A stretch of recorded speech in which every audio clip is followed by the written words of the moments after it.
खुलुमबाय बेयो बडलेण्ड इंखं टेलिभिजन दिनैनि रादाबखौ फरायदों आं बिबारि बसुमतारिया। दिनैनि गाहाय रादाबाव दं आबसुनि बानजायनायाव स्कुल कलेज सिबस्रांना सेनिटाइज खालामनाया दिनैनिफ्राय जागायबाय। सानसुमा खुंगुरा बिटिसिनि जिल्ला बेंगिरिफोरनो गोहो होनाय बिथोनखौ बोखांना लाफिननो दाबि खालामदों। रुपज्योति कुर्मीया कंग्रेस आरो एमएलए मासि नागारबाय। सफादं दखरा एबसुआबो फरायसालि साखोन सिखोन खालामदों। रुपज्योति कुर्मीखौ कंग्रेसनिफ्राय एरखबाय। दिल्लीयाव रावना होदों आसामनि बारग' गिबि मन्त्रि सर्बानन्द सन'वाला। रैखाथि मन्त्रि राजनाथ सिंहआ कामाख्या थानसालियाव दावबायफैदों। चिरांनि कासकट्रायाव गंसे ट्रेलारनि लामा जाब्रबथाय लामाया होथेजादों। काजलगांव जेएसबी हस्पिटालाव डक्टर नार्सफोरा गावसोरनि रैखाथिखौ दाबिनानै गोसोम बेजजों प्रटेस्ट खालामदों। गुवाहाटी मिउनिसिपाल कर्परेसननि बेरेखायै थिकादार सन्तानाया दाय जाबसिनदों। दानिया दङ आबुं रादाब।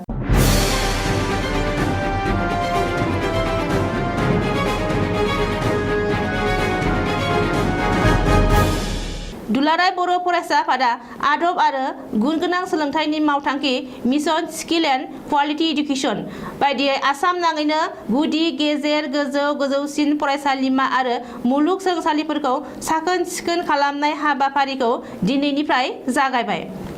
कभिड-19 एबा महामारी कर'ना भाइरासनि गिख्रंथाव गाग्लोबनायनि जाउनाव आसाम आरो भारत हादर नाङैनो फरायसालिफोरखौ बन्द खालामना दोननायनि थाखाय फरायसालि आरो फरायसालिनि सोरगिदिं मैला लेथ्रा जाजोबनानै दङ।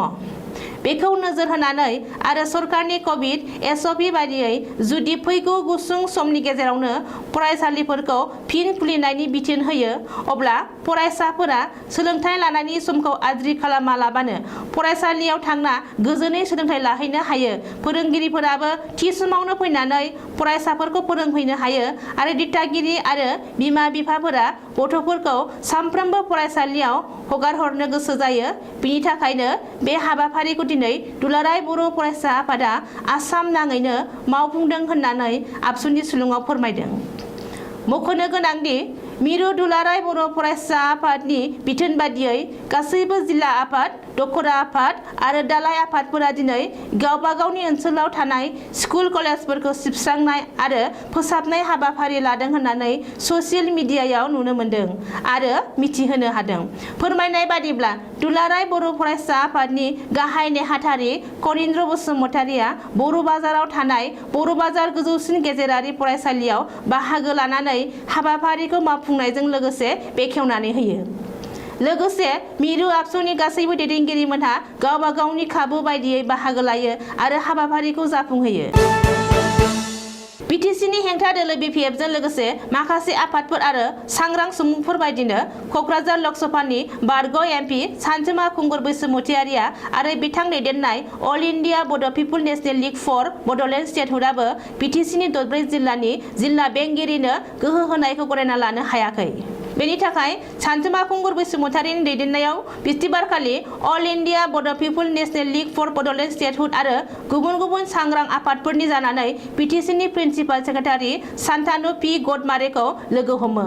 अल India Bodo' people national league for Bodoland स्टेटहुडनि दैदेनगिरिफोरा बिटिसिनि प्रिन्सिपाल सेक्रेटारिखौ लोगो हमनानै गांसे गोसोखां बिलाइ गथायो आरो बिटिसिनि दरब्रै जिल्लानि जिल्ला बेंगिरिनो खामानि मावनो गोहो होनाय बिथोनखौ बोखांना लाफिनो थाखाय दाबि दैखाङो। बिटिसिनि प्रिन्सिपाल सेक्रेटारिनो गोसोखांलाइ गथायनायनि उनाव सानसुमा खुंगुर बसुमतारिया खौरांगिरिनि सिगाङाव बुंदों दि बिटिसि ओनसोलाव जिल्ला बेंगिरिफोरनो गोहो होनाया बिटिसिनि थाखाय गोहोफोरखौ खोमाना लानो नागिरनाय जादों आरो बियो 2003 मायथाइनि बिटिसि गोरोबथानि दफाखौ नेवसिनाय जादों। अदेबानि बिटिसिनि गोहोखौ सेना लाफिननो थाखायसो जिल्ला बेंगिरिफोरनो गोहो होदों आरो जिल्ला बेंगिरिफोरानो गासैखौबो मावनो हायोब्ला बिटिसिआव सायख'जानाय सोद्रोमाफोरनि गोहोआ मा जागोन होननानै सोंथि सोंनायजों लोगोसे डक्टर हिमन्त बिश्व शर्मानि राजखान्थिनि खैसाराव गोग्लैना बिटिसिखौ फोजोबस्रांनायनि खैसारजोंसो थांनाय 2020 इं मायथाइनि 27 जानुवारियाव प्रमद बर', गबिन्द बसुमतारी, इउजि ब्रह्ममोना बिटिआर गोरोबथाखौ खालामदों। बिटिआर गोरोबथानि गेजेरजों जिल्ला बेंगिरि आरो एसपिफोरखौ सामलायनो हाया होननानै गोख्रों अजद होदों बारग' एमपि सानसुमा खुंगुर बैसोमुतारिया। मख'नो गोनांदि जिल्ला बेंगिरिफोरनो गोहो होनायनि हेंथायै गोनां जायोब्ला बिजिरसालियाव थागोन होननानैबो गोख्रों हुमखि होदों सानसुमा खुंगुर बैसोमुतियारिया। कंग्रेसनि थाखाय गेदेर खहा। मरियनि बिधान सभानिफ्राय लान्थ्रियै ब्रैथि खेबनि थाखाय एमएलए महरै सायख'जानाय कंग्रेसनि गागि एमएलए रुपज्योति कुर्मीया दिनै गावनि एमएलए मासिजों लोगोसे कंग्रेस दोलोखौ नागारबाय। आसाम प्रदेश कंग्रेस कमिटिनि दैदेनगिरिफोरनि सायाव खुद्रिनानै आरो गोख्रों नजर होना रुपज्योति कुर्मीया दिनै कंग्रेसखौ नागारदों। रुपज्योति कुर्मीया खुंथाय गोहोआव थानाय बिजेपिआव हाबनो थाखाय कंग्रेस आरो गावनि एमएलए मासिखौ नागारबाय। रुपज्योति कुर्मीया लोगोआव मन्त्रि पीयूष हाजरिका आरो नलबारिनि एमएलए जयन्त मल्ल बरुवाखौ लानानै दिनै बिधान सभानि बुंथिगिरि बिश्वजित दैमारिनि आखायाव गावनि एमएलए मासि नागारनाय लाइजामखौ गथायदों। मिथिनो हानाय बादिब्ला रुपज्योति कुर्मीया दिनै कंग्रेस पार्टीखौ नागारना गावनि दोलो नागारनाय लाइजामखौ पार्टीनि हाइकमान्ड सनिया गान्धीनो दैथायहरबाय।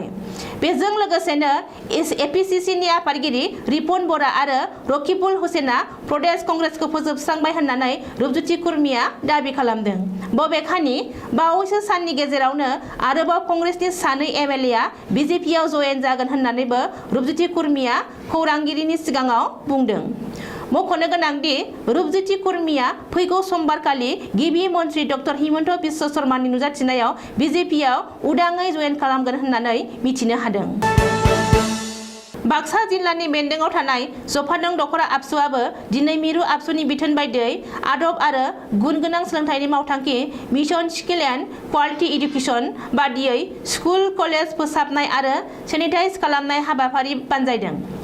जफादं दख'रा आबसुनि आफादगिरि दत्त कुमार बर' आरो गाहाय नेहाथारि हरिदत्त गयारिनि दैदेननायाव फरायसालि सिखोन साखोन खालामनाय आरो फोसाबनाय हाबाखौ जफादं गोजौ फरायसालिनिफ्राय जागायजेनो। मिथिनो हानाय बादिब्ला जफादं दख'रानि बेन्दोंआव थानाय गुदि गेजेर आरो गोजौ गासै गं 17 फरायसालियाव दिनै साखोन सिखोन खालामनाय जादों। मख'नो गोनांदि कर'ना भाइरासनि थाखाय रायजोनाङै गोलाव सम गासैबो स्कुल कलेज आरो सोलोंथायारि फसंथानफोरखौ बन्द' खालामनो गोनां जानायनि थाखाय स्कुल कलेजफोरा जोबोर मैला आरो हाग्रा दुना दङ आरो बे समाव सोलोंथाइ बिफाना गासैबो स्कुल कलेजफोरखौ खुलिफिननो बिथोन होब्लानो फरायसालि खुलिफिनो। फरायसाफोरा फरायहैनो आरो फोरोंगिरिफोरा फोरोंहैनो हानाय खाबुआव गैया। बेनिखायनो मिरु आबसुआ आदब आरो गुन गोनां सोलोंथाइनि मावथांखिनि जोहै गासैबो स्कुल कलेजफोरखौ फोसाबनायनि हाबाफारि लादों आरो जिल्ला दख'रा आरो दालाइ आफादफोरखौ बिथोन हरदों। मरियनि बिधान सभानि एमएलए रुपज्योति कुर्मीखौ दिनै कंग्रेसनिफ्राय एरख'बाय। आसाम प्रदेश कंग्रेस कमिटिनि आफादगिरि रिपुन बराया रुपज्योति कुर्मीखौ कंग्रेस पार्टीनि सरासनस्रा सोद्रोमानिफ्राय एरख'बाय। पार्टीनि हेंथा हाबा मावनायनि थाखाय रुपज्योति कुर्मीखौ कंग्रेसनिफ्राय होखारबाय। मख'नो गोनांदि मरियनि एमएलए रुपज्योति कुर्मीया बिजेपिआव जयेन खालामनो थाखाय कंग्रेस पार्टीजों लोगोसे गावनि एमएलए मासिखौ नागारनायनि उनावनो रिपुन बराया गांसे बिथोनलाइ जारि खालामना रुपज्योतिखौ पार्टीनिफ्राय होखारो।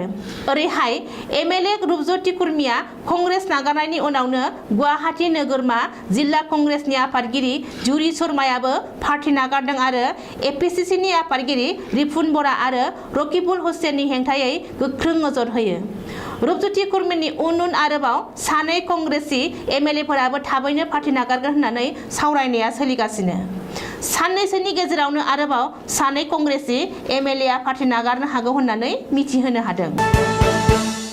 आसामनि बारग' गिबि मन्त्रि आरो माजुलिनि एमएलए सर्बानन्द सन'वालआ दिनै हादरनि राजथावनि दिल्लीयाव राव लाहोदों।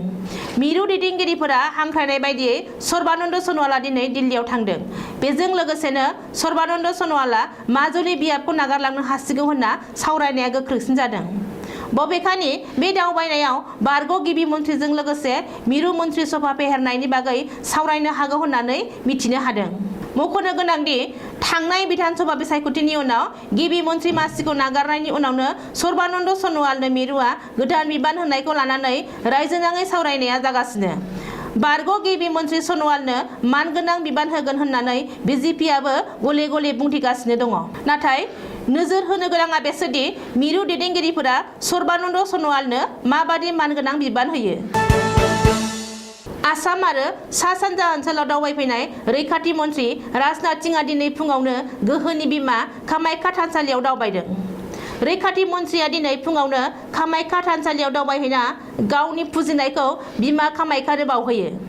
मख'नो गोनांदि रैखाथि मन्त्रि राजनाथ सिंहआ कामाख्या थानसालियाव दावबायनायाव बाहागो लाफाना मदद खालामो आसामनि गिबि मन्त्रि डक्टर हिमन्त बिश्व शर्माया। सोरखारि सुलुङाव फोरमायथिनाय बादिब्ला रैखाथि मन्त्रिया दिनै फुङावनो कामाख्या थानसालियाव दावबायनायनि उनाव गुवाहाटी सरुफुजाय स्टेडियामाव DRDO आरो आसाम सोरखारा बानायनाय कभिड देहा फाहामसालियाव दावबायना आथिखालनि कभिड थासारिनि सायाव खौरां लायो आरो बेनि उनाव रैखाथि मन्त्रिया राजभवनाव रावना होयो। चिरां जिल्लानि कासिक'त्रायाव 30 नं राजा लामायाव दिनै फुङावनो हरखाबै सानजानिफ्राय सोनाब फारसे थांनाय गंसे ट्रेलार गारिया गाज्रियै लामा जाब्रबथाय जादों। जाहोनाव खोला फारसेनि लामाया ट्रेलारजों होथेजादों आरो थांलाय फैलाय हान्थिनायाव हेंथा फैदों। बे जाथायावनो ट्रेलारनि ड्राइभारा खुनुरुखुमै रैखा मोननो हादों। बबेखानि जायगानि सुबुंफोरा मिथिहोनाय बायदिब्ला बै जायगायाव जेब्लायबो जाब्रबथाय जाफ्लेबाय थायो आरो पुलिस खुंथाया जेबो राहा लायाखै। गुबुन फारसेथिं बे मोनसे लामायावनो सापागुरि दालांनिफ्राय गंसे खैला रोगानाय ट्राक गारिया गोग्लैलांदों आरो बे जाब्रबथायाव ड्राइभारा खुनुरुखुमै बारग'नो हादों आरो जिउ रैखा मोनदों। चिरां जिल्लानि काजलगावआव थानाय जोहोलाव सोमला बसुमतारी मेम'रियेल हस्पिटालाव डक्टर नार्सफोरा बयबो गोसोम बेज गाननानै गावसोरनि रैखाथिनि थाखाय प्रटेस्ट खालामदों। मख'नो गोनांदि दुलाराय भारतआवनो कर'ना भाइरासनि गाग्लोबनाय समाव सावस्रि बिफाननि गासैबो डक्टर नार्स आरो मावफारियाफोरा जोबोर खस्थ'यैब्लाबो रुगि एबा बेमारिफोरखौ जोथोन लाबोनांदों। अब्लाबो नाथाय माब्लाबा डक्टर नार्सफोरा गोबां अलखदाव गोग्लैनांदों आरो माखासे दुथांफोरनि आखायाव गावसोरनि रैखाथिखौ गैयै बायदि मोगा-मोगि जाबोनांदों। बेनिखायनो दुलाराय आसामावनो दिनैनि बे सानखौ सावस्रि मावफारियाफोरा हेंथा सान महरै फालिदों। सोलिफु दाननि थांनाय 12 जुन खालि गुवाहाटी मिउनिसिपाल कर्परेसना दंग' नाला एबा ड्रेननि फोसाबनाय थिखानि गासै मोन 77 टेन्डारखौ हरखाबै केन्सेल खालामनानै होनायनि जाहोनाव गुवाहाटी थिकादार सन्थाया गावसोरखौ अपमान खालामनाय जादों होननानै खौरांगिरि मेल खुंनानै GMCनि बेरेखायै दाय जाबसिनदों।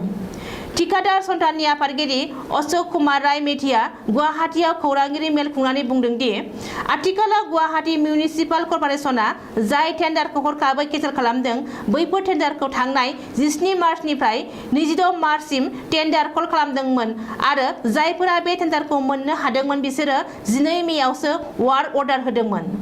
अखाफोर दानसेयावनो 30% खामानिया जोबखाबायमोन मानोना टेन्डारखौ अखाफोर दानथामनि सम होखादोंमोन।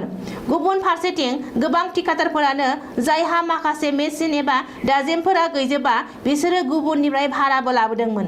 बेनि अनगायैबो माखासे खामला मावग्राफोर एबा लेबारफोरखौ बायजोनिफ्राय लाबोनानै दोनफैखानायबो जादोंमोन। आथिखालाव 30% खामानि मावनायनि मुजिराखौ थिकादारफोरा मोननांगोन। मानो होनोब्ला थिकादारफोरा बेवहाय जेबो दाय गैया, गासिबो दाया बिफानारिनिसो। मानोना बिसोरो गावसोरनो टेन्डारखौ जोबोर उनावसो फोसावदों। जुदि थिकादारफोरा मोननांगौ धोनखौ मोननो हाया अब्ला गुवाहाटी थिकादार सन्थाया बिजिरसालिनि हेफाजाब लागोन होननानै सन्थाननि आफादगिरि अशोक कुमार राय मेधिया बुंबावदों। दिनैनि रादाबा एसेनोसै, गोजोन्थों।